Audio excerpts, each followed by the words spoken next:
एउटा छोटो टिप्स जसले चाहिँ मलाई मद्दत गरेको थियो। टिकटकमा मैले कन्टेन्ट बनाएर चाहिँ भिडियो पोस्ट गरेको थिएँ। वाउ, मैले मेरो पर्फेक्ट कस्टमरलाई चाहिँ सिधै कुरा गर्न सकेको थिएँ र टिकटकमा अल्गोरिदमले मेरो मेसेजलाई मेरो पर्फेक्ट कस्टमरसम्म चाहिँ सिधै पुर्याएको थियो।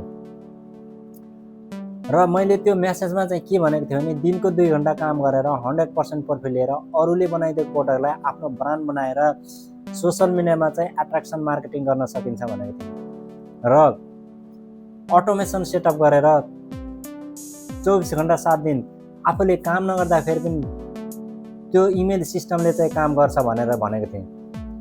र सोसल मिडियामा एट्र्याक्सन मार्केटिङ गरेर यसरी दैनिक जस्तो चाहिँ डिजी कम्युनिटी भित्र चाहिँ यसरी दैनिक जस्तो चाहिँ पैसा कमाइरहेको छ। तिनीहरूले यो अनलाइन बिजनेसबाट पैसा कमाउन सक्छन् भने तपाईँले पनि यो अनलाइन बिजनेसबाट चाहिँ पैसा कमाउन सक्नुहुन्छ। र यदि मैले गर्न सक्छु भने तपाईँले पनि यो अनलाइन बिजनेस गर्न सक्नुहुन्छ। यदि तपाईँ कसरी गर्ने भनेर स्टेप बाई स्टेप हेर्न चाहनुहुन्छ भने म तपाईँलाई चाहिँ गाइडलाइन दिनेछु। यदि तपाईँ म सँगसँगै यो अनलाइन बिजनेस गर्न चाहनुहुन्छ भने कमेन्टमा रेडी भन्नुहोस्, म तपाईँलाई चाहिँ ब्लुप्रिन्ट डिटेल दिन्छु है त।